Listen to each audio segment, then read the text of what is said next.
तो कहानी की शुरुआत में दिखाया जाता है कि एक आदमी बूढ़े स्वीपर को मारकर उसका हुलिया चुरा लेता है और ऑफिस के अंदर जाकर अपने सामान से एक बड़ी स्नाइपर निकालकर उसे असेंबल करने लग जाता है। इस दौरान उसे एक लेडी देख लेती है जिसे बिना हेजिटेट किए वो शूट कर देता है। गोली की आवाज सुनकर जैसे ही गार्ड यहाँ पर आते हैं तो ये बंदा उसे भी शूट कर देता है। तभी यहाँ से कंपनी के ऑनर का बेटा गुजरता है जिसे मारने के लिए ये बंदा उसके पीछे पड़ जाता है और वो लड़का चलते चलते सीढ़ियों में पहुंच जाता है। इसकी टांग पर वो शूटर शूट करके वहाँ से भाग जाता है। अब वो शूटर यहाँ के टॉप फ्लोर पर आ गया था। नीचे उसने देखा तो पुलिस भी आ चुकी थी। उसने वहाँ पर एक स्मोक बॉम्ब फेंका और फिर बड़े आराम से इस बिल्डिंग से निकलकर गायब हो गया। अपने होटल रूम में आकर वो अपने असली भेस में आता है और इस टाइम हम उसकी शक्ल क्लियर देख पाते हैं। ये है असल में जैकल, हमारी सीरीज का मेन कैरेक्टर। जैकल इस टाइम जिस लड़के की टांग पर शूट करके आया था उसके डैड एक पॉलिटिशियन थे और जैसे ही उन्हें पता चलता है कि उनके बेटे के ऊपर जानलेवा हमला हुआ है तो वो हॉस्पिटल के लिए निकल पड़ते हैं और जैकल हॉस्पिटल की ठीक सामने वाली बिल्डिंग में पहुंच जाता है। असल में ये सारा ही जैकल का प्लान था। उसे असल में पॉलिटिशियन को ही मारना था, ना कि उसके बेटे को। इसलिए उसे पॉलिटिशियन के बेटे को सिर्फ जख्मी किया क्योंकि वो जानता था कि अब उससे मिलने के लिए पॉलिटिशियन जरूर हॉस्पिटल में आएगा और तब जैकल उसे अपना निशाना बना लेगा। यहाँ पर जैकल अपनी गन असेंबल करता है। बाहर गार्ड्स भी सेफली पॉलिटिशियन को गाड़ी से निकालने की तैयारी करते हैं और ठीक वक्त देखते ही जैकल उसके ऊपर कहीं 100 फुट की दूरी से शूट कर लेता है। अपना काम खत्म होने के बाद जैकल अपनी गन को खोलकर एक सूटकेस में पैक करता है और जहाँ से उसने शूट किया था उस जगह पर बम लगाकर बिल्डिंग से निकल जाता है। एक बहुत बड़े पॉलिटिशियन को वहाँ से शूट किया गया था। चंद ही मिनट में यहाँ पर पुलिस भी पहुंच जाती है। इससे पहले कि पुलिस यहाँ की पूरी तलाशी ले पाती, यहाँ का बॉम्ब ब्लास्ट हो जाता है जिसमें बहुत से पुलिस वाले मारे भी जाते हैं और जख्मी भी हो जाते हैं। सीन कट होकर अब हमें बायोनिका नाम की एक एजेंट को दिखाया जाता है जो MI6 के लिए काम करती है। ये एजेंसी बड़े बड़े मिशंस करती है और बड़े बड़े क्रिमिनल्स को पकड़ने का काम करती है। बायोनिका को न्यूज से पॉलिटिशियन के मरने की खबर मिलती है और इस खबर को सुनकर वो शौक इस बात पर रह जाती है कि उसे मारा गया था लगभग 2 मील की दूरी से, जो इम्पॉसिबल था और अगर ऐसा किया भी गया था तो शूटर बहुत ही ज्यादा महारत वाला था। यहाँ पर हम जैकल को देखते हैं जो एक बहुत ही कीमती चेस खरीदता है और फिर यहाँ से अपने घर के लिए निकल जाता है। जाहिर सी बात है एक बहुत बड़े इंसान की मौत हुई थी तो क्रिमिनल को पकड़ने के लिए जगह जगह चेक पोस्ट लगाई गई थी। जैकल को भी चेक किया जाता है और उससे पूछताछ की जाती है तो जैकल बताता है कि वो यहाँ पर एक बहुत ही कीमती चेस खरीदने आया था क्योंकि पुरानी चीजें इकट्ठे करने का उसे शौक है। उसी कार से भी पुलिस वालों को ऐसा कुछ नहीं मिलता जिससे उन्हें शक हो, इसीलिए वो जैकल को जाने देते हैं। यहाँ हम देखते हैं कि बायोनिका अगले दिन जब अपने हेडक्वार्टर जाती है तो वहाँ पर उसी पॉलिटिशियन का केस डिस्कस हो रहा होता है। यहाँ पर उसे एक बिल्डिंग दिखाई जाती है जहाँ से पॉलिटिशियन के ऊपर शूट किया गया था। पॉलिटिशियन और उस बिल्डिंग के दरमियान का फासला 3815 मीटर का था और इन्होंने शूट के फौरन बाद एक आदमी को भी वहाँ से निकलते हुए देखा जिसके हाथ में सिर्फ एक सूटकेस था तो ये जैकल ही, लेकिन बायोनिका उसे किलर मारने से इनकार कर देती है ये कहते हुए कि जितनी दूरी से ये शूट किया गया है उसके लिए एक बहुत बड़ी स्नाइपर चाहिए जिसका एक छोटे से सूटकेस में आना नामुमकिन है। हो ना हो वो स्नाइपर गन उसी बिल्डिंग के अंदर है और उस स्नाइपर गन के जरिए हम क्रिमिनल का पता चला सकते हैं। तब बायोनिका को बताया जाता है कि उनकी टीम ने उस पूरी बिल्डिंग की छानबीन कर ली थी लेकिन वहाँ पर उन्हें कोई स्नाइपर नहीं मिली थी। मीटिंग डिसमिस हो जाती है जिसके बाद बायोनिका अपनी बॉस इजाबेल से कहती है मुझे लगता है मैं उस कातिल को ढूंढ सकती हूँ क्योंकि मैं एक ऐसे बंदे को जानती हूँ जो स्पेशल स्नाइपर्स बनाता है ऐसे ही मिशंस के लिए। ये स्नाइपर भी जरूर उसी से ली गई होगी और उसके जरिए हम किलर तक पहुंच सकते हैं। उसकी बात सुनकर इजाबेल उसे इन्वेस्टिगेशन की परमिशन दे देती है। यहाँ पे जैकल को हम देखते हैं जो अब पेरिस आ चुका था। यहाँ आकर वो डार्क वेब के जरिए अपने डीलर से बात करने की कोशिश करता है जिसके कहने पर उसने पॉलिटिशियन को मारा था। अपना मिशन पूरा होने के बावजूद उसे बाकी की अमाउंट नहीं रिसीव हुई थी। यहीं पर जैकल की एक दूसरे डीलर से भी बात हो जाती है और वो भी किसी को मरवाने का जैकल को मिशन देते हैं। इसके लिए वो जैकल को बहुत बड़ी अमाउंट यानी $10 मिलियन दे रहे थे, लेकिन इसके लिए उनकी बस एक ही शर्त थी कि मिशन से पहले जैकल उससे मिलेगा। वैसे तो जैकल अपने मिशन से रिलेटेड किसी इंसान से नहीं मिलता लेकिन यहाँ पर उसे पैसे ज्यादा मिल रहे थे तो उसने ये शर्त भी मान दी। यहाँ हम बायोनिका को देखते हैं जो चुपके से एक लेडी से आकर मिलती है और उससे नॉर्मन के बारे में पूछती है, यानी उसी आदमी के बारे में पूछती है जो स्नाइपर बनाने में माहिर है। ये लड़की कुछ भी बताने से इनकार कर देती है और साथ में ये भी कहती है कि अच्छा ही होगा तुम मुझसे दोबारा ना मिलो वरना मेरे हस्बैंड मेरा बुरा हशर कर देंगे। उसका ये एटीट्यूड देखकर बायोनिका उससे कहती है याद नहीं है कि मेरे पास तुम्हारे सारे कच्चे चिट्ठे हैं, अगर तुमने अपने हस्बैंड के जरिए नॉर्मन का नंबर मुझे ना दिया तो देखना तुम जेल की सलाखों के पीछे होगी। देखने को मिलता है कि जैकल अपने नए डीलर से मिलने के लिए पहुंच गया है, जो कि एक लड़की है। यहाँ आकर जैकल इस लड़की से पूछता है कि टारगेट कौन है। लड़की ने बताया ओले डेक चार्ल्स। ये दुनिया का बहुत मशहूर इंसान था, उसे मारना इतना भी आसान नहीं था। तो जैकल ने कहा कि इसे मरवाने के लिए तुम्हें दाम 10 गुना बढ़ाना पड़ेगा। यानी पहले तुम 10 मिलियन डॉलर की बात कर रही थी, अब कम से कम 100 मिलियन डॉलर लेने के बाद ही मैं तुम्हारा ये काम कर पाऊंगा। यहाँ बायोनिका इस औरत को ब्लैकमेल करने के लिए उसकी बेटी को एक प्रोटेस्ट से उठवा लेती है और उस पर पुलिस पर हमला करने का इल्जाम लगाकर उसे थाने ले जाती है। अब यहाँ जैकल को दिखाया जाता है जो जंगलों के बीचों बीच आया है, जहाँ पे उसका एक आलीशान घर है। उसके घर के अलावा दूर दूर तक यहाँ कोई घर नहीं। उसके घर पर हम उसकी वाइफ नूरिया को भी देखते हैं, जिसके बाद उसके ही कमरे में बना हमें एक सीक्रेट रूम दिखाया जाता है, जहाँ पर वो अपनी सारी गन्स और सबूत छुपाता है। आज की भी सारी चीजें छुपाने के बाद वो दोबारा अपना अकाउंट चेक करता है, जहां अभी तक उसे पेमेंट रिसीव नहीं हुई थी। यहाँ दूसरी तरफ बायोनिका के सर पर एक बहुत बड़ी मुसीबत आ जाती है। वो जिस लड़की को उठवा कर लाई थी, जेल में उसकी तबीयत खराब हो जाती है। वो उसे हॉस्पिटल लेके जाने की भी कोशिश करते हैं, लेकिन कोई फायदा नहीं होता। आधे रास्ते में ही उसकी मौत हो जाती है। अगले ही सुबह बायोनिका को एलिसन की कॉल आती है, यानी उस लड़की की मॉम की कॉल आती है, जिसकी बात सुनने से पहले ही बायोनिका उससे पूछती है क्या तुम्हें नॉर्मन का नंबर मिला। लेकिन एलिसन बायोनिका की बात का जवाब दिए बगैर उसे कहती है मैं जानती हूँ तुमने ही मेरी बेटी को अरेस्ट करवाया है, क्योंकि एक दिन पहले तुमने मुझसे नॉर्मन का नंबर मांगा और अगले ही दिन बिना किसी वजह के मेरी बेटी अरेस्ट हो गई। ये कोई इत्तेफाक नहीं हो सकता। बायोनिका ने ऐसा शो किया जैसे वो इस बारे में कुछ भी जानती ही ना हो। उसने एलिसन को उसकी बेटी की मौत के बारे में भी नहीं बताया, बल्कि उल्टा उसे ही ब्लैकमेल करने लगी, ये कहते हुए वैसे तो मुझे कुछ नहीं पता कि तुम्हारी बेटी अरेस्ट हो गई है, लेकिन अगर वो अरेस्ट हुई है तो मैं उसे बड़ी आसानी से छुड़वा सकती हूँ, लेकिन इसके बदले तुम्हें मुझे नॉर्मन का नंबर देना होगा। इतनी ही देर में बायोनिका को ऑफिस में रिपोर्टिंग के लिए बुला लिया जाता है। इजाबेल उससे कहती है तुम्हारी वजह से एक लड़की की जेल में मौत हुई है, तुम्हारा इस बारे में क्या कहना है। शर्मिंदा होने के बजाय बायोनिका इजाबेल से कहती है उस लड़की की रिपोर्ट से हमें पता चला था कि वो एक हार्ट पेशेंट है, उसकी मौत हार्ट अटैक से हुई है। हाँ, इस बात के लिए मैं जरूर गिल्टी हूँ कि उसकी मौत जेल में हुई और ये बहुत बुरा हुआ, लेकिन अब मैं इस सब में कुछ कर नहीं सकती। ये कहते ही वो ऑफिस से निकल जाती है और दोबारा एलिसन को कॉल करती है और कहती है कि मैंने एक ऑफिसर से बात कर ली है तुम्हारी बेटी को रिलीज करवाने के लिए, लेकिन शर्त ये है कि उससे पहले मुझे अपने हस्बैंड के जरिए नॉर्मन का नंबर लेकर दो। बायोनिका अभी तक जैकल का पहला केस ही इंटरोगेट नहीं कर पा रही थी, जबकि दूसरी तरफ जैकल अपने दूसरे केस की तैयारी में लग चुका था। उसने डक चार्ल्स के बारे में सर्च किया और उसे पता चला कि डक चार्ल्स को दुनिया के करोड़ों लोग फॉलो करते हैं और इस टाइम वो कुछ ऐसा करने जा रहा था जिसकी वजह से दुनिया के अमीर तरीन लोगों को बहुत ज्यादा प्रॉब्लम हो सकती थी। इसीलिए दुनिया के बड़े बड़े अमीर लोग मिलकर ही डक चार्ल्स को मरवाना चाहते थे। यहीं पर अब हमें उन अमीर लोगों की एक मीटिंग दिखाई जाती है, जिसमें जीना नाम की लड़की उन सबको बताती है कि उसने जैकल को हायर किया है डक चार्ल्स को मरवाने के लिए। इस काम के वो $100 मिलियन मांग रहा है। आधी रकम उसे अपने काम होने से पहले चाहिए और आधी रकम बाद में। डक चार्ल्स से इन्हें क्या प्रॉब्लम थी, ये भी हम डक चार्ल्स के इंटरव्यू के जरिए जान पाते हैं। डक चार्ल्स एक ऐसा सॉफ्टवेयर लॉन्च करने वाला था जिसकी वजह से दुनिया का कोई भी इंसान दुनिया के अमीर इंसानों की वर्थ देख सकता था और देख सकता था कि वो अपनी दौलत को कहाँ खर्च करते हैं और उन्होंने ये कमाया कैसे है। इसी वजह से सभी पॉलिटिशियंस और अमीर लोगों को अपनी प्राइवेसी और रेपुटेशन का डर लग गया था। वो इस सॉफ्टवेयर की लॉन्च को बंद करवाना चाहते थे डक चार्ल्स को मरवाकर। आज जैकल के बेटे का बर्थडे था, वो अपनी फैमिली के साथ मिलकर इसे सेलिब्रेट ही कर रहा था कि तभी उसके पास एल्वारो आया, उसकी वाइफ का भाई। वो जानता था कि जैकल के पास बहुत ज्यादा पैसा है, इसीलिए वो जैकल से रिक्वेस्ट कर रहा था कुछ पैसों के लिए, जिससे वो अपने दोस्त का आधा बार खरीद सके। जैकल अभी थोड़ा जल्दी में था, वो इस बारे में बाद में डिस्कशन करने को कहता है और तभी हम देखते हैं कि उसके पास 3.7 मिलियन यूरो की एक ट्रांजैक्शन हुई थी।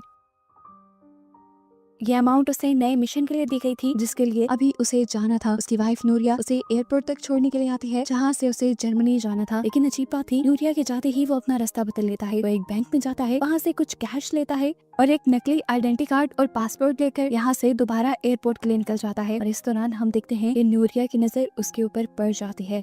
नूरिया फौरन ही जैकल को कॉल करती है, लेकिन जैकल कॉल रिसीव नहीं करता और नूरिया परेशान होकर ये सारी बात आकर मॉम को बताती है। तो उसकी मॉम उससे कहती है मैं कहती थी ना तुम जैकल पे ट्रस्ट मत करो, वो जरूर कुछ ऐसा कर रहा है, वो तुम्हें धोखा दे रहा है। यहाँ पर हम एलिसन को देखते हैं जो अपने हस्बैंड के साथ एक बार में बैठी हुई थी और वो अपने हस्बैंड को बहाने से कुछ लेने के लिए भेज देती है, जिसके बाद वो उसके मोबाइल में से नॉर्मन का नंबर निकालती है, उसकी पिक्चर लेकर बायोनिका को सेंड कर देती है ताकि बायोनिका उसकी बेटी को रिलीज करवा सके। बायोनिका भी अपने केस में एक स्टेप आगे हो गई थी, वो अब इस नंबर को ट्रेस करवाने के लिए भेज देती है। यहाँ पर जैकल आकर जीना से मिलता है, यानी अपनी न्यू डीलर से मिलता है, जो उससे पूछती है कि तुम जर्मनी क्यों आए हो, तुमने अभी एक पॉलिटिशियन को मारा है और पुलिस तुम्हें ही ढूंढ रही है, अगर उन्होंने तुम्हें पकड़ लिया तो। जिस पर वो जीना से कहता है ऐसा कुछ नहीं होगा। जीना उसे बताती है कि मुझे तुम पर पूरा एतबार है कि तुम हमारा काम कर सकोगे, लेकिन मेरे दूसरे क्लाइंट से जानना चाहते हैं कि तुम ये काम कर भी पाओगे या नहीं, उन्हें इस काम में कोई भी गलती नहीं चाहिए। ये बात बताकर जैकल यहाँ से चला जाता है अपने होटल रूम में, जहाँ पर वो चेक करने लग जाता है कि उसे पिछली मर्तबा पॉलिटिशियन को मारने के लिए पैसे किसने दिए थे। यहाँ नूरिया नॉर्मन की लोकेशन को ट्रेस करते हुए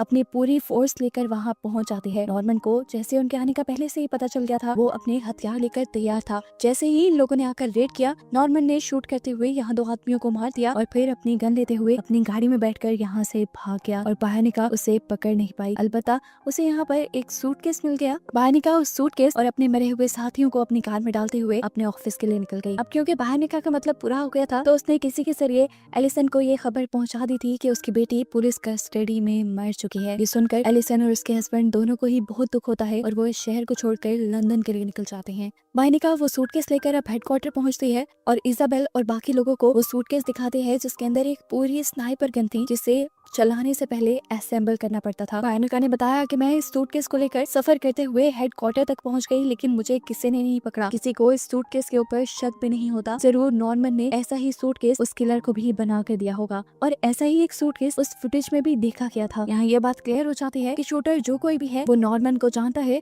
और नॉर्मन की ही हेल्प से वो अपने लिए हथियार बनवाता है। इतनी बड़ी प्रोग्रेस देखकर इजाबेल ये पूरा केस बाइनिका को दे देती है। यहाँ हम जैकल को देखते हैं जिसके पास नूरिया की कॉल आई थी। आज काफी दिन बाद वो नूरिया से कांटेक्ट कर पा रहा था। नूरिया उससे उस दिन के बारे में पूछती है जब वो एयरपोर्ट के बजाय कहीं और निकल गया था। जैकल साफ झूठ बोल देता है कि वो कोई और हो सकता है, लेकिन नूरिया श्योर थी कि वो जैकल ही था। उसे लग रहा था कि जैकल उसे चीट करने लगा है, इसीलिए जैकल उसे अपना रूम और वॉशरूम भी दिखाता है जहाँ कोई भी नहीं था। इस टाइम तो नूरिया रिलैक्स होकर फोन बंद कर देती है, लेकिन उसे जल्दी घर वापस आने को कहती है। यहाँ अब नूरिया ने घर पे भी जैकल की चीजों की छानबीन शुरू कर दी थी। वो जब उसके प्राइवेट रूम में जाती है तो उसे वो खुफिया कैबिन भी मिल जाता है जिसके नीचे जैकल अपनी गन्स छुपाया करता था। यहाँ हम देखते हैं कि चुपके से बायोनिका ने दोबारा एलिसन को मिलने के लिए बुलाया था, जबकि उसका हस्बैंड बहुत ज्यादा दुखी था। एलिसन ने पूछा मुझे क्यों बुलाया है, तो बायोनिका ने बताया कि हम नॉर्मन को पकड़ने के लिए गए थे। हम उसे पकड़ने में कामयाब तो नहीं हो पाए, लेकिन उसका फोन हमारे ही पास है जिसमें कई मर्तबा तुम्हारे हस्बैंड लैरी की कॉल्स आई हुई हैं। अगर तुम चाहते हो कि तुम्हारे हस्बैंड को इस केस में इन्वॉल्व ना किया जाए और जेल की सलाखों के पीछे ना भेजा जाए,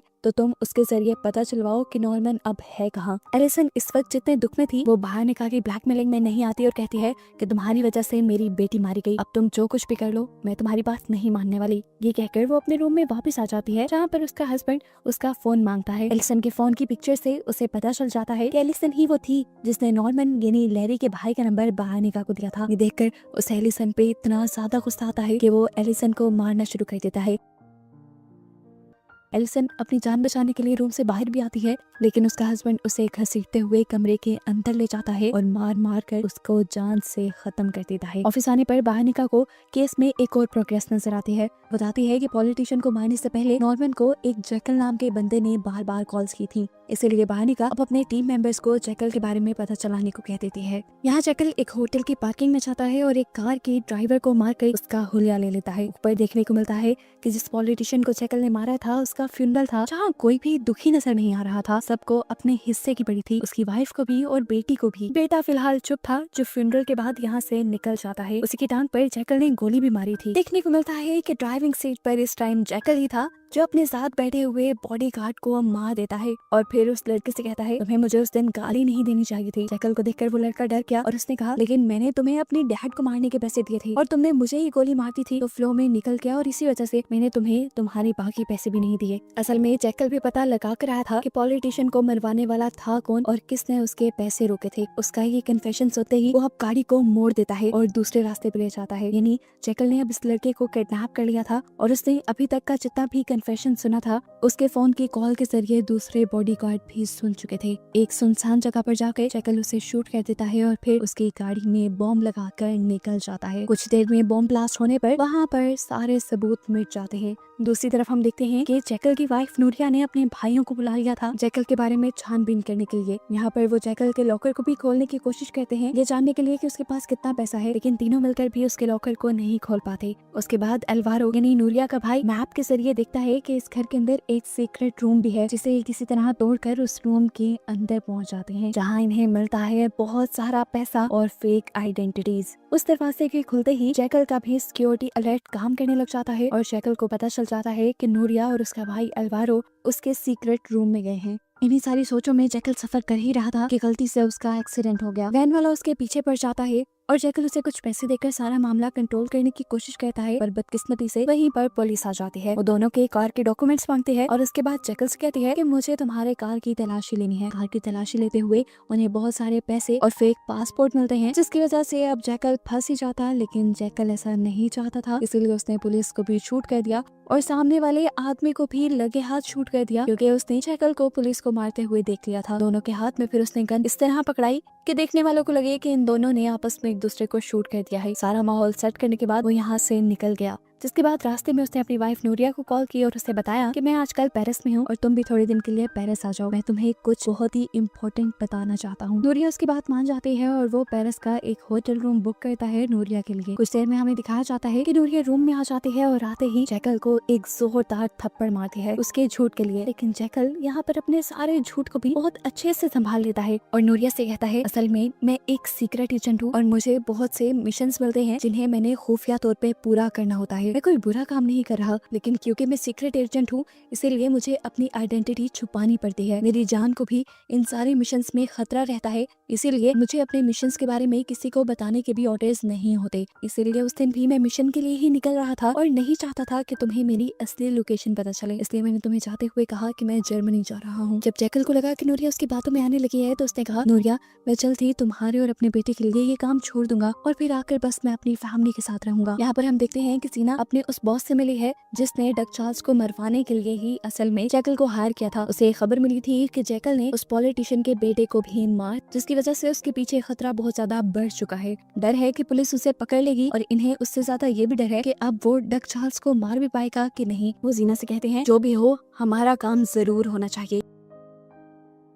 यहाँ हमें बहानिका को दिखाया जाता है जिसे एलिसन का मैसेज आता है। वो उसे मिलने के लिए बुला रही थी और असल में ये मैसेज किए थे एलिसन के हस्बैंड ने। बहानिका भी एलिसन की बताई जगह पर पहुंच जाती है और यहाँ आकर उसे पता भी चल जाता है कि वो मैसेज एलिसन ने नहीं किए थे बल्कि उसके हस्बैंड ने किए थे। बहानिका उसके हाथ में चाकू देखकर डर गई और उसने फौरन अपने हेडक्वार्टर में रिपोर्ट कर दिया। उसके करीब के ऑफिसर को उसकी मदद के लिए उसके पास भेजा गया। जो ऑफिसर लैरी के ऊपर जानलेवा हमला भी कर सकता था, तो बहानिका ने फौरन उस ऑफिसर को अलर्ट कर दिया कि हमें इस आदमी को हर हाल में जिंदा पकड़ना है। वो आदमी लैरी अब बहानिका की चाल को समझते हुए वहाँ से भागने की कोशिश करता है, तो बहानिका भी उसे जाकर पकड़ लेती है। तो वो आदमी उल्टा बहानिका के ऊपर ही हमला कर देता है और तभी यहाँ पर आकर उसे बहुत सारे ऑफिसर्स घेर लेते हैं। यहाँ आकर ऑफिसर्स उससे बहानिका को तो बचा लेते हैं, लेकिन लैरी यहाँ से भागने में कामयाब हो जाता है। उसके भागने का बहानिका को बहुत दुख हुआ, क्योंकि लैरी ही वो इंसान था जो इन्हें नॉर्मन तक पहुंचा सकता था। ये उसे पकड़ने के लिए अब उसके होटल रूम में जाते हैं, तो देखते हैं कि लैरी ने अपनी वाइफ एलिसन का भी मर्डर कर दिया था। सीन कट होकर हमें डग चार्ल्स को दिखाया जाता है, जिससे उसका सिक्योरिटी चीफ बता रहा था कि आपकी जान को खतरा है। अगर आप 28 तारीख को उस कॉन्सर्ट में जाकर अपनी ऐप लॉन्च करेंगे तो मुमकिन है वहाँ पर कोई आपको मारने आया हो। लेकिन डग चार्ल्स अभी भी अपनी जिद पे कायम था कि वो उसी दिन उस कॉन्सर्ट में जाएगा भी और वहाँ जाकर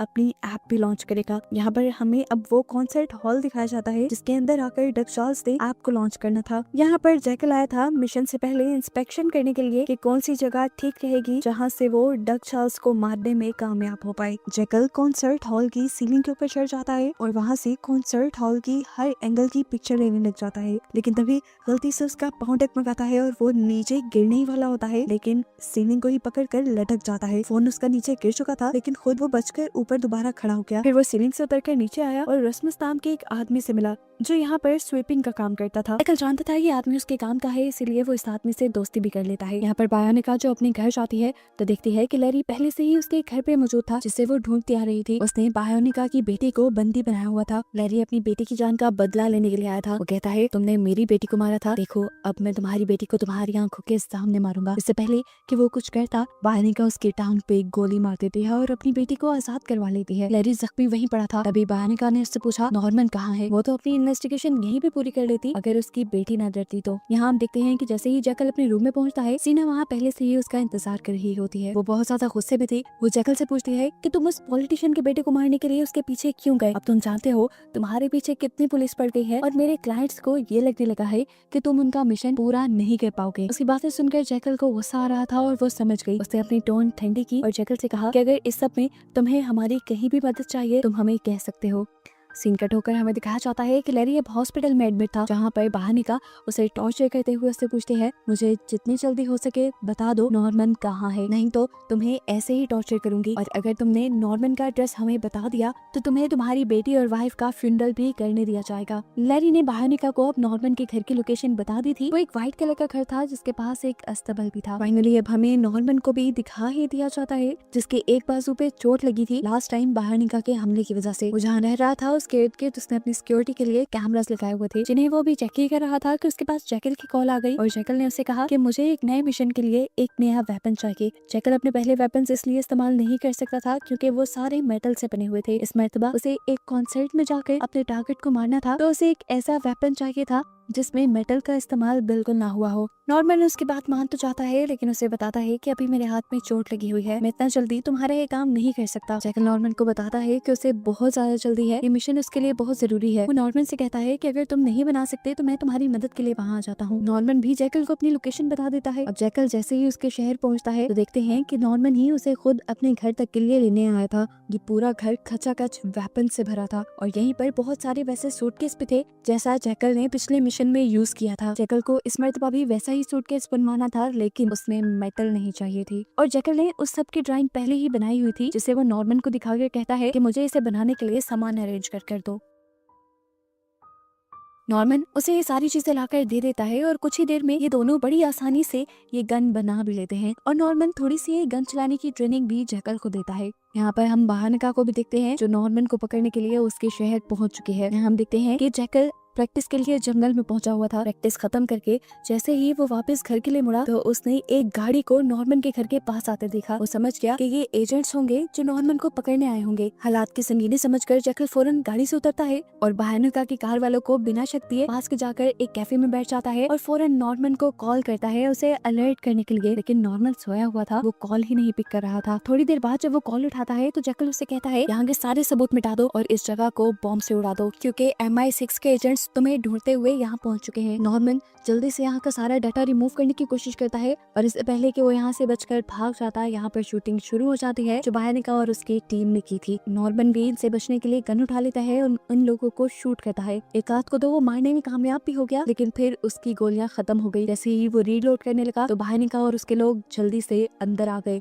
बहानिका ने उसकी टांग पे शूट किया और उसे जख्मी करके बंदी बना लिया। वो अब उससे पूछती है बताओ जैकल कहाँ पर है। नॉर्मन साफ इनकार कर देता है। कौन जैकल? बहानिका कहती है ज्यादा बनो मत, अगर तुम यहाँ पर हो तो जैकल भी यहीं कहीं आसपास ही होगा। इससे पहले कि वो नॉर्मन को टॉर्चर करते और उससे जैकल के बारे में पता चलाते, एक गोली चलने की आवाज सुनाई देती है जो नॉर्मन को मार देती है। ये गोली जैकल ने ही चलाई थी जो नहीं चाहता था कि MI6 के एजेंट नॉर्मन को टॉर्चर करके उसके लोकेशन का पता चलवाएं, लेकिन इस गोली के चलाने ने उसे फंसा दिया था। MI6 के एजेंट अब उसे यानी जैकल को ही ढूंढ लेते हैं और उसे पकड़ने के लिए उसके पीछे भागते हैं। वो तो जैकल की किस्मत अच्छी थी कि यहाँ पे घोड़े थे जिन पे बैठकर वो यहाँ से भाग गया। बहानिका और उसके एजेंट्स उसे पकड़ने के लिए पीछे भागे, लेकिन जैकल जंगलों के अंदर चला गया जहाँ अंधेरे का फायदा उठाते हुए उसने नदी से छलांग लगा दी और वो बहानिका के हाथ से निकल गया। नदी को पार करते हुए आखिर वो एक ऐसी जगह पर पहुंच गया जहां सामने उसे फार्म हाउस नजर आ रहा था। उसे शुक्र था कि आराम करने की जगह मिल गई। वहां जाकर वो सो गया, लेकिन जैसे ही उसकी आंख खुली तो उसके सामने एक बंदा था जो उसके ऊपर राइफल ताने हुए था और उस बंदे ने जैकल को बंदी बना लिया। ये कोई एजेंट नहीं था, असल में ये इस प्रॉपर्टी का मालिक था जो जैकल को एक चोर समझ रहा था। एक मर्तबा इस आदमी के दिल में आती भी है कि वो जैकल को छोड़ दे, लेकिन जब वो जैकल के सामान में बड़ी सी स्नाइपर देखते हैं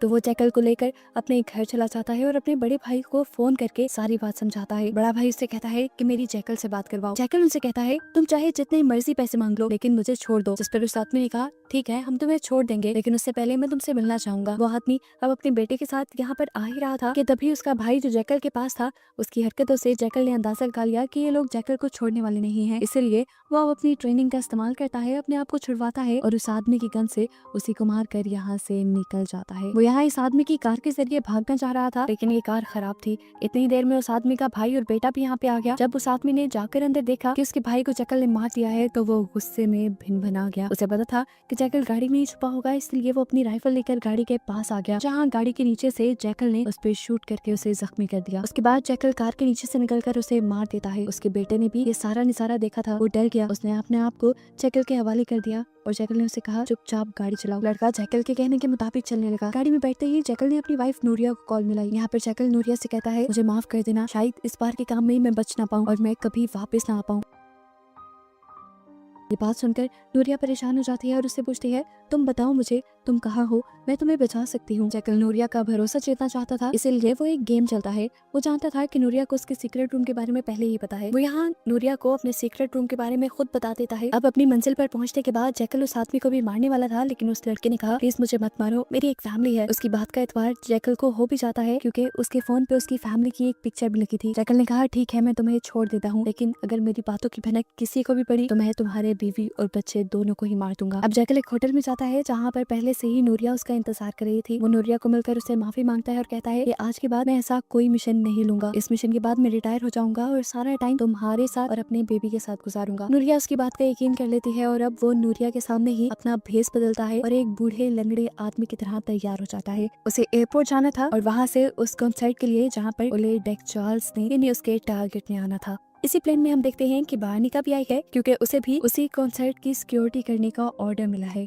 उसे देखकर जैकल समझ गया था कि अब उसे डक चार्ल्स को मारने में और भी ज्यादा मुश्किल आएंगी। अब जैकल अपने होटल में आकर अपना हुलिया बदल लेता है। तभी उसके डोर पे कोई नॉक करता है। ये पुलिस वाले थे जो किसी और को ढूंढते हुए गलती से जैकल के पास आ गए थे, लेकिन जैकल की मुंह की हवाइयां उड़ती देखकर उन्हें जैकल पे ही शक होने लगा। ऑफिसर ने जैकल का नंबर मांगकर उसके फोन पे कॉल की और उसके बाद कोई भी सस्पिशियस चीज ना मिलने पर वो भी जैकल के पास से चले गए। यहाँ पर जैकल अब रस्मस को बुलाता है ड्रिंक के लिए। ये उसी कॉन्सर्ट हॉल का स्वीपर है जहाँ पर कॉन्सर्ट होना है। ड्रिंक करते हुए जैकल उसको बताता है कि मेरे पास यहाँ रहने के लिए कोई जगह नहीं, मैं एक होटल रूम में रह रहा हूँ। ये सुनकर रस्मस उससे कहता है क्यों ना तुम मेरे घर रहो मेरे साथ। अगले दिन हम देखते हैं कि जैकल दोबारा जीना से मिला है। वो जीना को बताता है कि पॉलिटिशियन को मारने की वजह से बार्निका और उसकी टीम मेरे पीछे पड़ी हुई है और मेरा काम मुश्किल कर सकते हैं। मैं चाहता हूँ कि तुम उनका कुछ करो। जीना कहती है ठीक है तुम्हारा काम हो जाएगा। दूसरी तरफ हम ऑफिस में देखते हैं कि बार्निका साथ साथ जैकल वाले केस पे भी काम कर रही थी। बार्निका की एक टीम मेंबर ने जैकल को देख लिया था उस दिन जिस दिन जैकल ने गोली चलाई थी। उसी की मदद से ये लोग जैकल का स्केच बनवा रहे थे। हम यहाँ जैकल को देखते हैं रस्मस के घर पर जो एक इंजीनियर होने का ड्रामा कर रहा था और अपने काम में बिजी होने का भी। उसे देखकर रस्मस उससे कहता है क्यों ना तुम मेरे साथ कॉन्सर्ट हॉल में चलो, वो जगह काफी पुरसकून है, वहाँ जाकर तुम अपना काम आराम से कर सकोगे। जैकल ने उसे ऐसे बताया था कि जैसे वो ऐसा ही कोई कॉन्सर्ट हॉल बनाना चाह रहा है, इसीलिए रस्मस उसे अपने आईडी से इस कॉन्सर्ट हॉल का दरवाजा खोल देता है ताकि अंदर जाकर जैकल इस कॉन्सर्ट हॉल के मैप को कॉपी कर सके। लेकिन जैकल यहाँ पर किसी और ही मकसद से आया था। जितनी देर में रस्मस यहाँ नहीं आता, जैकल यहाँ पर छुपने की एक सेफ जगह ढूंढ लेता है जहाँ रहकर उसे टारगेट को मारना था। यहाँ दिखाया जाता है कि बार्निका और उसका एक साथी अब कॉन्सर्ट हॉल के लिए निकल रहे थे। उन्हें वहाँ की सिक्योरिटी चेक करनी थी। वो जैसे ही अपने ऑफिस से बाहर निकलते हैं तो उनके ऊपर कोई जानलेवा हमला करता है जिससे लकीली बार्निका और उसका दूसरा साथी बच जाते हैं। बार्निका जवाबी फायरिंग करती है और जो लोग उनको मारने के लिए आए थे इस फायरिंग में वो सारे लोग मारे जाते हैं और बार्निका अपना सफर स्टार्ट कर देती है। आज इस कॉन्सर्ट हॉल में वो मेन कॉन्सर्ट नहीं था जिसमें ऐप को लॉन्च करना था, लेकिन आज वो दिन था जिस दिन के बाद इस कॉन्सर्ट हॉल को सिक्योरिटी पर्पसेस के लिए बंद कर दिया जाना था। जैकल जानता था कि आज ही मौका है इस जगह पे जाने का। वो कुछ पानी लेता है और ड्राई फ्रूट्स लेता है और रस्मस की आईडी का इस्तेमाल करते हुए कॉन्सर्ट हॉल के अंदर चला जाता है। जैकल अब कॉन्सर्ट हॉल की रूफ पे जाकर वहाँ छुप गया जिस जगह को उसने पहले से ही पॉइंट आउट किया हुआ था। इस जगह पर कोई उसे देख नहीं सकता था और ना ही कोई उसे खतरा था। वो यहाँ रहकर बड़ी ही आसानी से ओलेग चार्ल्स को मार सकता था। जैकल ने आते ही अपनी पोजीशन ले ली, हालांकि वो जानता है कि ओलेग चार्ल्स 2 दिन बाद यहाँ आएगा, लेकिन क्योंकि 2 दिन तक यहाँ पर आना जाना मना हो जाएगा तो उसके आने के कोई चांसेस नहीं थे, इसलिए वो 2 दिन तक यही उसका इंतजार करने वाला था। कॉन्सर्ट से ठीक एक रात पहले इस जगह की अच्छी तरह चेकिंग की जाती है डॉग्स और डिफरेंट तरह के गैजेट्स के जरिए, जिससे पता चलाया जा सके कि यहाँ पर कोई भी बम या वेपन नहीं छुपाया गया या यहाँ पे कोई इंसान नहीं छुपा हुआ। और जिसके लिए ये सब हो रहा था ये लोग जानते ही नहीं थे कि वो तो काफी टाइम पहले से ही यहाँ पर छुपा हुआ है। अब कॉन्सर्ट का दिन भी आ जाता है। बार्निका और उसकी टीम भी यहाँ आती है, लेकिन यहाँ की सिक्योरिटी इतनी सख्त थी कि कोई भी एक छोटा सा चाकू भी अंदर नहीं लेकर जा सकता था, MI6 के एजेंट्स भी नहीं। कॉन्सर्ट के बाद हम देखते हैं कि डक चार्ल्स यहाँ पर फाइनली खुद आ जाता है, जो असल में जैकल का टारगेट था। उसके आते ही जैकल अपनी पोजीशन से निकलता है और एक कैमरामैन को मारकर उसकी पोजीशन ले लेता है। यहाँ दिखाया जाता है कि जीना और सभी लोग ओलेग चार्ल्स के मरने का इंतजार कर रहे थे, लेकिन उससे पहले ही यहाँ पर गड़बड़ी हो गई। ओलेग चार्ल्स के सिक्योरिटी गार्ड ने ही उसके ऊपर हमला कर दिया, जो गोली उले को लग भी नहीं पाई, लेकिन उसके ऊपर सिक्योरिटी अलर्ट कर दी गई। यहाँ पे मौजूद बाकी बॉडीगार्ड्स ने उस आदमी को शूट कर दिया जिसने गोली चलाई थी, और इतने में जैकल को मौका ही नहीं मिला उले डेक्सचार्ल्स पे गोली चलाने का, और यहाँ पर उसका मिशन फेल हो गया। लेकिन अभी भी उसके पास एक और मौका था, क्योंकि इस हादसे की वजह से अब उले को सिक्योरिटी पर्पसेस के लिए इस कॉन्सर्ट से दूर लेकर जाया गया और उसकी ऐप की लॉन्चिंग भी पोस्टपोन कर दी गई। अब जैकल उस कॉन्सर्ट हॉल की रूफ से उतर जाता है और रस्मस से मिलने के लिए जाता है। रस्मस उससे मिलने के लिए एक्साइटेड था, लेकिन वो नहीं जानता था कि जैकल इस टाइम उसकी मौत है। जैकल उसे इस तरीके से मारता है कि किसी को उसकी मौत का शक भी ना हो। यहाँ पर हम देखते हैं कि जीना के ऊपर उसके सारे बॉस बहुत ज्यादा गुस्सा कर रहे थे, क्योंकि जैकल अपना काम पूरा नहीं कर पाया था और जीना ने ही जैकल को हायर किया था। हमें पता चलता है कि उले को मारने के लिए जैकल ने भी एक गोली चलाई थी, जो जाकर बुलेट प्रूफ ग्लास से टकरा गई थी, और इसी वजह से वो फेल हो गया था, और यही उन लोगों के ज्यादा गुस्से की वजह भी थी। यहाँ पे हम दिखाया जाता है कि डेक्सचार्ल्स ने दोबारा एक मीडिया कॉन्फ्रेंस की और उसमें बताया कि वो जल्द ही अपनी रिवर ऐप को लॉन्च करेगा। इधर बाहरिका को भी सिक्योरिटी कैमरास के जरिए ये बात पता चल जाती है कि जैकल 2 दिन पहले से ही यहाँ इस कॉन्सर्ट हॉल की सीलिंग में छुप कर बैठा था। उसे पकड़ना अब इनके लिए और भी ज्यादा जरूरी हो गया था, क्योंकि वो पहले एक बहुत बड़े पॉलिटिशियन का कातिल था और अब दूसरे बहुत बड़े इंसान को मारने का खदशा था। बाहरिका ने अपने एक टीम मेंबर के जरिए जो जैकल का स्केच बनाया था, अब उसे भी टीवी पे चला दिया जाता है और उसके वांटेड पोस्टर्स लगा दिए जाते हैं। ये पिक्चर जैकल की फैमिली भी देखती है और नूरिया फौरन जैकल को कॉल करती है। उसे जैकल के ऊपर शक हो जाता है कि वो किसी सिक्योरिटी एजेंसी में नहीं है, क्योंकि MI6 के एजेंट खुद ही अपने किसी एजेंट को पकड़ने के लिए इस तरह पोस्टर्स नहीं लगवाते। नूरिया की जैकल से जब बात होती है तो जैकल झूठ नहीं बोलता और कह देता है, हाँ वो तस्वीर मेरी ही है जो तुम लोगों ने टीवी पे देखी है, और मैं तुम्हें मिलकर सब सच बता दूंगा। नूरिया ये सुनकर टूट गई और उसने कहा, बहुत हो गया है, मैं तुम्हारे इन तमाशों से तंग आ चुकी हूँ, जितना जल्दी हो सके तुम घर वापस आओ। अब यहाँ हम देखते हैं कि बाहरिका लैरी के पास जाती है इन्वेस्टिगेशन करने के लिए, क्योंकि वो जानती थी कि लैरी अभी भी कहीं ना कहीं नॉर्मन और जैकल की लोकेशन को जानता होगा। वो पहले लैरी से माफी मांगती है, क्योंकि लैरी की बीवी और बेटी दोनों ही इस मिशन की जद में आ गए थे, लेकिन गुस्से में लैरी कहता है उनकी मौत इस मिशन की वजह से नहीं बल्कि तुम्हारी वजह से हुई है। ये कहते ही वो और कुछ नहीं कहता, बल्कि एक चाकू से यही उसके सामने यानी बाहरिका के सामने अपना गला काट देता है। अपनी आंखों के सामने अपनी आखिरी उम्मीद को मरता देखकर बाहरिका टूट जाती है। वो अब अपने हेडक्वार्टर जाती है, जहाँ पर उसे पता चलता है कि उसके लिए एक फाइल निकाली गई थी, जिनमें उन शार्प शूटर्स के नाम थे जो आज तक के बेस्ट शूटर माने जाते हैं, और जरूर उनमें से एक ही जैकल भी हो सकता था। जैसे ही बाहरिका इस फाइल को पढ़ना शुरू करती है तो कहानी पास्ट में चली जाती है और हमें जैकल का पास्ट दिखाया जाता है, जब वो एक सोल्जर था। जैकल उस टाइम अफगानिस्तान में था और उसका काम था तालिबान को खत्म करना। जैकल एक बहुत अच्छा शार्प शूटर था, इसलिए उसे मुश्किल से मुश्किल मिशन दिए जाते थे, जिसमें एलेक्स नाम का उसका साथी भी उसके साथ जाता था। आज जैकल को तालिबान के सरदार को मारना था। इसको मारना इतना भी आसान नहीं था। इन्होंने जितना पॉसिबल हो सकता था दूर से उसे मारने का इंतजाम किया, और जैकल ने एक ही शूट में उसे मार डाला, जिससे ये सब लोग जैकल से और भी ज्यादा इम्प्रेस हो गए। इस मिशन के बाद जब जैकल और इसका साथी सारे पार्टी कर रहे होते हैं, तो उनके पास एक टॉम नाम का आदमी आता है, जो कि जैकल से कहता है कि मैं जानता हूँ तुम बहुत अच्छे शार्प शूटर हो, अगर मैं कहूँ कि तुम मेरे लिए काम करो, वही काम जो तुम अभी भी करते हो, यदि इंसानों को मारने का काम, तो मैं तुम्हें एक बार काम करने के लिए तुम्हारे महीने की सैलरी से कई गुना ज्यादा पैसे दूंगा।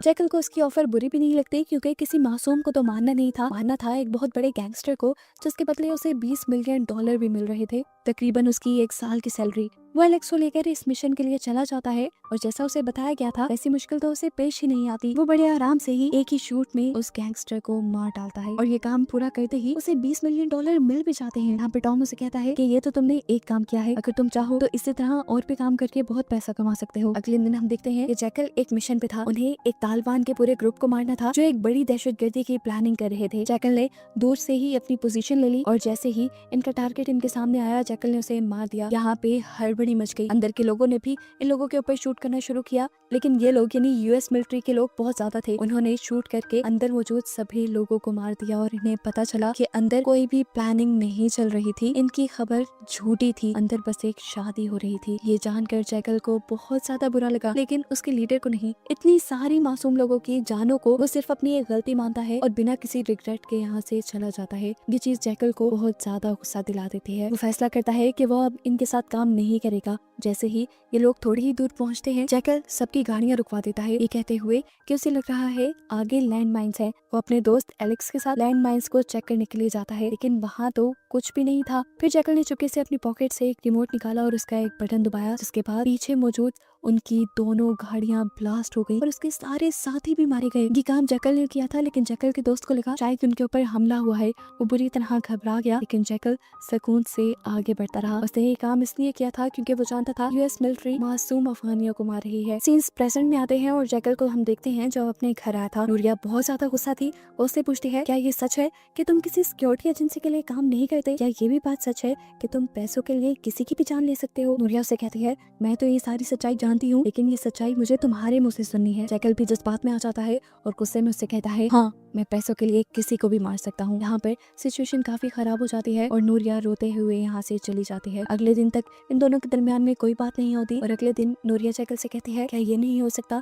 कि तुम ये सब काम छोड़ दो और मेरे और हमारे बेटे के साथ रहो? जैकल का तो पहले ही ये प्लान था। उसने नूरिया की बातों में हामी भरते हुए कहा, हाँ मैं ये सारा काम छोड़ दूंगा और फिर हम एक नॉर्मल फैमिली की तरह रहेंगे, लेकिन उससे पहले बस मुझे ये मिशन पूरा करने दो। ये सुनते ही नूरिया गुस्सा हो जाती है और वहाँ से चली जाती है। इसी दौरान हम देखते हैं कि नूरिया का भाई एल्वारो भी यहाँ आया था। वो एक्साइटेड होकर नूरिया से पूछता है कि जैकल कहाँ है, मुझे जैकल को जिमी से मिलवाना है। जिमी का नाम सुनकर नूरिया डर गई क्योंकि वो जानती थी जिमी एक गैंगस्टर है। वो अपने भाई को भी डांटती है कि वो एक गैंगस्टर है, तुम उसके साथ काम क्यों करना चाहते हो, लेकिन वो उसकी बात नहीं सुनता। तब नूरिया परेशान होकर जैकल के पास जाती है और उसे बताती है कि एल्वारो जिमी के साथ मिला हुआ है, वो एक गैंगस्टर है, वो एल्वारो को जरूर नुकसान पहुंचाएगा। नूरिया तो इस बात से भी डर रही थी कि अगर बिजनेस में उसके साथ कुछ ऊंच नीच हो गई तो वो सारे लोग मुसीबत में पड़ जाएंगे, क्योंकि जिमी बहुत ही बड़ा गैंगस्टर था, किसी को मारते हुए वो सोचता नहीं था। जैकल यहाँ पे नूरिया को रिलैक्स करता है और कहता है, देखो नूरिया, जब तक मैं जिंदा हूँ तुम्हें कोई भी नुकसान नहीं पहुंचा सकता। अब जाकर वो एल्वारो से मिलता है और कहता है कि मैं जिमी से मिलने के लिए तैयार हूँ, एक मीटिंग सेट करो जिमी के साथ और मुझे बता दो कि कहाँ आना है। एल्वारो उसकी ये बात सुनकर बहुत ज्यादा खुश हो जाता है। उसके फौरन बाद हम देखते हैं कि जैकल अपने एक दोस्त से मिलने के लिए आया है, जिसके पास अपनी एक बोट थी। जैकल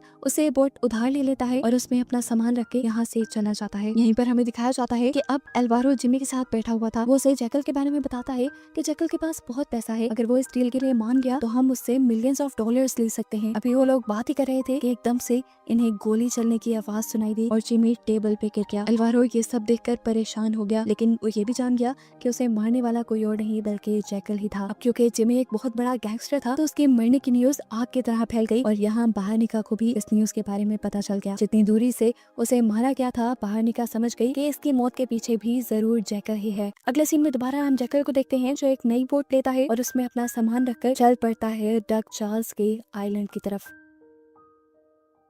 आबादी से बहुत दूर जाने के बाद वो इस बोट के मालिक को मार देता है और फिर अपनी स्नाइपर असेंबल करने लग जाता है। डक चार्ल्स को मारने की वो पूरी तैयारी करके आया था। लगभग 2 किलोमीटर की दूरी पे था वो उस आइलैंड से। वो यहाँ पे ऐसे दिखावा करता है जैसे वो मछली पकड़ने के लिए आया है। सिक्योरिटी रूम से सीसीटीवी कैमरास के जरिए उसकी बोट तो नजर आती है, लेकिन उसकी बोट क्लियर नहीं थी, इसलिए किसी ने भी उस पर ज्यादा ध्यान नहीं दिया। यहाँ हम देखते हैं कि हर रोज की तरह डक चार्ल्स आज भी अपने सिक्योरिटी गार्ड्स के साथ समुद्र में स्विमिंग करने के लिए उतरता है। अब क्योंकि डक चार्ल्स की सिक्योरिटी का सवाल था तो एक आदमी उस बोट को चेक करने के लिए चल पड़ा, जिसके अंदर जैकल था। उसको अपनी तरफ आता देखकर जैकल ने उसे गोली मार दी और यहाँ पर सबको खबर हो गई कि उस बोट में कोई शूटर है। अब ये सब देखकर वो सिक्योरिटी गार्ड जो डक चार्ल्स के साथ ही स्विमिंग कर रहा था, वो डक चार्ल्स को लेकर पानी के नीचे चला जाता है। लेकिन जैकल जानता था ये लोग ठीक कुछ सेकंड्स बाद वापस बाहर निकलेंगे, क्योंकि ज्यादा सेकंड के पानी के अंदर सांस नहीं रोक सकते। जैकल काउंट करना शुरू कर देता है और जैसे ही वो पानी से बाहर निकलते हैं, जैकल पहले डक चार्ल्स के सिक्योरिटी गार्ड को शूट कर देता है। इस गन की आवाज सुनकर डक चार्ल्स दोबारा अपने आप को पानी के अंदर कर लेता है, लेकिन दोबारा जैकल काउंटिंग स्टार्ट कर देता है और इस मर्तबा जब डक चार्ल्स सांस लेने के लिए बाहर निकलता है तो जैकल ठीक उसके सर पे शूट करते हुए उसे मार डालता है। उसका काम पूरा हो चुका था, उसने अपने टारगेट को मार दिया था। उसके बाद यहाँ रुकने का कोई सवाल ही नहीं था। वो अपनी बोट को लेकर तेजी से यहाँ से फरार हो गया, इससे पहले कि डक चार्ल्स के सिक्योरिटी गार्ड उसे लोकेट कर पाते। अब बोट का सफर खत्म करके जैकल अपनी कार के जरिए घर की तरफ बढ़ ही रहा होता है कि उसे नूरिया का मैसेज आ जाता है कि जिमी की मौत की वजह से उन्होंने अल्वारो को अरेस्ट कर लिया है और जिमी के ही मर्डर की वजह से अब शहर में जगह जगह चेक पोस्ट भी लगी हुई थी। इस टाइम जैकल के पास गन थी और अपने वेपन्स भी थे। उसे पता था कि अगर पुलिस वालों ने ये देख ली तो जैकल नहीं बचेगा, इसीलिए वो पुलिस वालों को अपनी गाड़ी से उड़ाते हुए अपनी गाड़ी भगाकर यहाँ से ले जाता है। अब पुलिस वाले उसके पीछे पड़ जाते हैं, लेकिन रास्ता छोटा होने की वजह से जैकल अपनी कार को लेकर यहाँ से भाग जाता है, लेकिन पुलिस की कार का एक्सीडेंट हो जाता है कि डक चार्ल्स के मरने की खबर भी अब न्यूज में आ गई थी और पता चलता है कि रिवर एप्लीकेशन जिसे वो लॉन्च करने वाला था उसकी लॉन्चिंग भी अब पोस्टपोन हो गई थी। जीना, उसके बॉस और सभी लोग ये देखकर बहुत ज्यादा खुश होते हैं। बानिका को जैसे ही डक चार्ल्स के मरने की खबर मिलती है तो वो जाती है इसाबेल के पास, उसे बताती है कि एक तो डक चार्ल्स को 2 किलोमीटर की दूरी से मारा गया और दूसरा स्पेन में जिमी का मर्डर हुआ है, उसे भी तकरीबन 1.5 किलोमीटर की दूरी से मारा गया है। मुझे लगता है कि इन दोनों के पीछे भी जैकल ही है और हमें जैकल को पकड़ना चाहिए। लेकिन इसाबेल ने यहाँ उसे ऑर्डर दिया इन सारे केसेस को बंद करने का, जिसे सुनकर बानिका के तो होश ही उड़ गए। 3 मर्डर्स हुए थे इतने बड़े लोगों के, उसकी बॉस कैसे उसे इस केसेस को बंद करने को कह सकती थी? वो इस केस को आगे प्रोसीड करना चाहती थी, लेकिन इसाबेल ने कहा कि इस केस को बंद करना ही सबके लिए भलाई है और अगर तुम्हें अपनी ही मर्जी करनी है तो तुम मेरी टीम को छोड़ सकती हो। बानिका भी गुस्से में यहाँ से चली जाती है। थोड़ी देर बाद इसाबेल को उसके सीनियर बुलाते हैं और उसे ऑर्डर दिया जाता है कि किसी भी तरह से जैकल को पकड़ा जाए। वो जानते थे कि बानिका ही ये काम कर सकती है। इसाबेल बुरी खबर देती है कि अभी उसने बानिका को निकाल दिया था, जिस पर वो उसे ही टास्क देते हैं कि तुम जाओ और बानिका को दोबारा मना कर लाओ। यहाँ पर हम देखते हैं कि जैकल जब अपने घर के लिए बढ़ ही रहा था तो उसके रास्ते में एक छोटा बच्चा आ गया, जिसे बचाने के चक्कर में उसका एक्सीडेंट हो गया। उसकी गाड़ी पहाड़ी से नीचे गिर गई और उलटने की वजह से जैकल उससे बाहर भी नहीं निकल आया। थोड़ी देर में यहाँ से एक आदमी गुजरा जिसने जैकल को बुरे हाल में देखकर उसकी मदद करने के लिए वो नीचे आ गया। उस बेचारे ने तो जैकल की इतनी मदद की थी, बहुत मुश्किल से जैकल की गाड़ी खोलकर जैकल को बाहर निकाला था, लेकिन जैकल उसके साथ बहुत बुरा करता है, उसको गन दिखाते हुए उसकी गाड़ी छीनकर यहाँ से भाग जाता है। लेकिन किस्मत खराब, ये गाड़ी भी ज्यादा देर तक उसका साथ नहीं देती क्योंकि इसमें फ्यूल खत्म हो जाता है। अब अपना सबूत मिटाने के लिए जैकल इस गाड़ी को खाई में धकेल देता है। अब वो जंगल के रास्ते से जा ही रहा था कि उसे एक ओल्ड कपल दिखाई देता है जो पिकनिक के लिए आए हुए थे। वो एक शरीफ सा आदमी बनकर उनके पास जाता है। वो हेल्प मांगते हुए इनसे कहता है कि मेरी तबीयत खराब है, क्या आप लोग मुझे हॉस्पिटल तक ले जाएंगे? वो कपल मान जाता है और ये लोग निकल जाते हैं। यहाँ पर हम एल्वारो को देखते हैं जिसे नूरिया रिलीज करवाने के लिए आई थी और उसे पुलिस वाले छोड़ भी देते हैं क्योंकि उन्हें यकीन आ गया था कि एल्वारो का जिमी की मौत के पीछे कोई हाथ नहीं है। यहाँ पर हम देखते हैं कि बानिका के घर इसाबेल उससे मिलने के लिए आई थी। इसाबेल बानिका से कहती है, मैंने तुम्हारी बातों के बारे में बहुत सोचा, तुम सही कह रही थी, इतनी सारे लोगों की मौत का मामला है, हम इस केस को ऐसे नहीं छोड़ सकते, तो मैं चाहती हूँ तुम इस केस को प्रोसीड करो और जैकल को पकड़ के लेकर आओ। दूसरी तरफ हम देखते हैं कि वो ओल्ड कपल जैकल को लेकर हॉस्पिटल की ही तरफ जा रहा था, लेकिन तभी जैकल ने उनके ऊपर गन पॉइंट कर दी और उन्हें कहा कि चुपचाप मुझे एयरपोर्ट की तरफ ले जाओ। एयरपोर्ट यहाँ से बहुत ज्यादा दूर था, रात भी हो गई थी, अंधेरा भी हो गया था। जैकल ये गाड़ी रुकवाता है आराम करने के लिए। ये लोग जब आराम ही कर रहे होते हैं तो बूढ़ा आदमी जैकल से पूछता है, क्या तुम हमें मार दोगे? जैकल कहता है, नहीं, मुझे तुम्हें मारने से कुछ नहीं मिलेगा, मुझे सिर्फ एयरपोर्ट पहुंचना है। ये लोग अब जब गाड़ी में वापस बैठते हैं तो वो बूढ़ी औरत चला के दिखाती है और अपने हाथ में मौजूद चाकू से जैकल को जख्मी कर देती है। वो बूढ़ा आदमी भी जब जैकल को कमजोर हुए दिखता है तो उसके ऊपर हमला कर देता है। जैकल को भी अब गुस्सा आ गया और उसने उठकर उस बूढ़े आदमी को शूट करके मार डाला और फिर उस बूढ़ी औरत से कहा, तुमने ये अच्छा नहीं किया, मैंने तुम्हें मारना नहीं था, अगर तुम मुझे एयरपोर्ट पहुंचा देते। ये कहकर वो उस बुरी औरत को भी मार देता है। इसके बाद वो नूरिया को कॉल करता है और कहता है, नूरिया, मैं जल्द ही तुम्हारे पास आ रहा हूँ और अब मैं ऐसा कोई भी मिशन नहीं लूंगा, अब से मैं और तुम होंगे और हमारी फैमिली होगी और हमारे दरमियान कोई भी नहीं आएगा। वो उसे अपनी दिल की बात कह रहा था। उसे कहता है, हम दूर किसी ऐसे आइलैंड पे चले जाएंगे जहाँ हमें कोई ना देख पाए और हम एक अच्छी जिंदगी गुजारेंगे।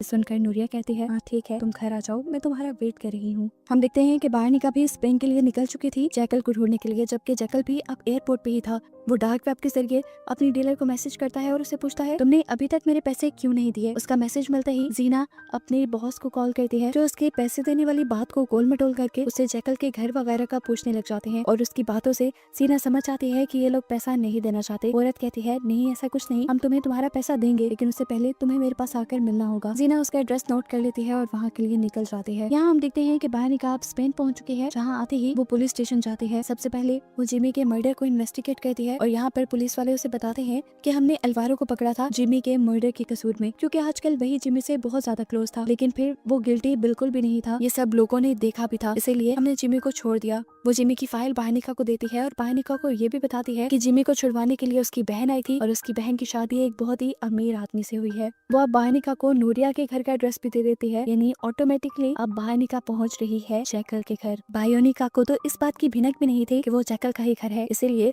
वो सिर्फ अपने एक आध मेंबर को लेकर उसके घर के ऊपर नजर रख रही थी, लेकिन कहीं ना कहीं उसे कड़ी से कड़ी मिलाते हुए हिंट हो ही गया कि ये जैकल का घर है। उसने अपने साथी से कहा, मुझे लग रहा है कि ये जैकल का घर है और अगर ऐसा ही है तो हमें लगातार उस पर नजर रखनी चाहिए, क्योंकि कुछ ही देर में वो यहाँ जरूर आएगा। ये लोग देखते हैं कि रात होते ही नूरिया एक टैक्सी बुलाती है, अपने कपड़े और सामान वगैरह पैक करके कुछ पैसे रख के यहाँ से चली जाती है। वो जैकल के बुलाने पे नहीं जा रही थी बल्कि जैकल से दूर जा रही थी, क्योंकि जैकल ने तो अभी उसे यही कहा था कि वो घर वापस आएगा। जैकल भी एयरपोर्ट पे बैठा नूरिया का इंतजार कर रहा था, लेकिन जब काफी देर तक वो नहीं आई तो वो एयरपोर्ट से निकल गया। यहाँ पर हम देखते हैं कि जीना भी उस होटल में पहुंच गई थी जहाँ पर उसे बुलाया गया था। अब जीना से कॉल करके पूछा जाता है कि तुम किस रूम में हो। जीना उसे गलत रूम का एड्रेस दे देती है, क्योंकि वो समझ गई थी कि ये लोग उसे मारने का ही प्लान कर रहे हैं, क्योंकि वो उन्हें पैसे नहीं देना चाहते। साथ ही वो सबूत भी मिटाना चाहते हैं कि उन्होंने ही ओलेड चार्ल्स को मरवाया है। यहाँ हमें दिखाया जाता है कि जैकल भी अपने घर पहुंच चुका है, जिसे देखते ही बाहनिका पहचान जाती है। जैकल जो बाहनिका के यहाँ होने से बिल्कुल अनजान था, घर के अंदर जाने पे वो टूट गया ये देखकर कि नूरिया उसे छोड़कर जा चुकी थी और वो अपने बेटे को भी यहाँ से ले गई थी।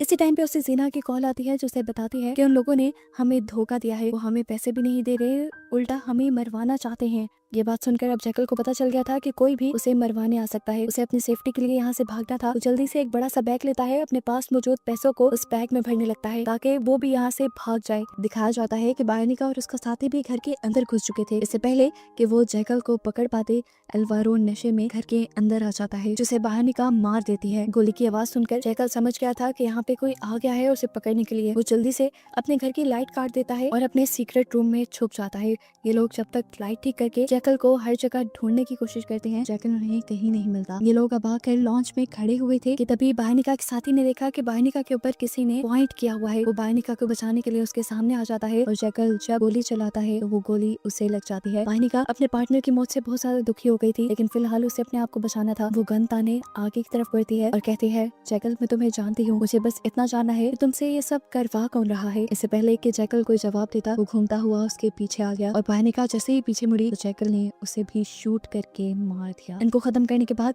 जैकल नूरिया को कॉल करना शुरू करता है, लेकिन नूरिया जैकल की कॉल अटेंड नहीं करती। वो इस टाइम एयरपोर्ट पे थी। अब तो नूरिया का फोन भी बंद जा रहा था, क्योंकि नूरिया ने जैकल से तंग आकर अपना फोन भी फेंक दिया था। जैकल बहुत ज्यादा डिप्रेस्ड हो चुका था नूरिया के इस बिहेवियर की वजह से। ड्राइविंग पे भी उसका ध्यान नहीं था। ऐसे में उसकी गाड़ी से कुछ टकरा जाता है और उसका बहुत बुरा एक्सीडेंट होता है। यहाँ MI6 के हेडक्वार्टर में हमें इजाबेल को दिखाया जाता है, जो अपने एक साथी को ये बुरी खबर देती है कि बायनिका उनकी सबसे अच्छी ऑफिसर मारी गई। इजाबेल अब अपने साथी से कहती है, मैं जानती थी ये होना ही था, मैंने उसे मना भी किया था वहाँ जाने से, लेकिन वो नहीं मानी। उसका वो साथी जाकर अब अपने कैबिन में बैठ गया, जहाँ पर उसने देखा कि उसके पास बायनिका का एक मैसेज आया हुआ था, जिसमें साफ साफ ये लिखा था कि इजाबेल ने बायनिका को स्पेन भेजा था। अगर वो ये बात लीक कर देता तो वो जानता था कि उसकी भी जान चली जाएगी, इसीलिए उसने ये सच अपने अंदर ही दबा लिया और इस मैसेज को डिलीट कर दिया। सीन कट होता है और काफी अरसे बाद हमें जैकल को जिंदा दिखाया जाता है, जो एक खुफिया जगह पर जीना से आके मिलता है। जीना उसे बताती है कि उन लोगों ने हमें धोखा दिया था, अब तुम्हारे हाथ में है, या तो उनसे अपने पैसे निकलवा लो या उन्हें मार डालो। जिस पर वो उसे कहता है, अभी तो फिलहाल मुझे किसी को ढूंढना है, उसके बाद मैं देखूंगा मुझे क्या करना है।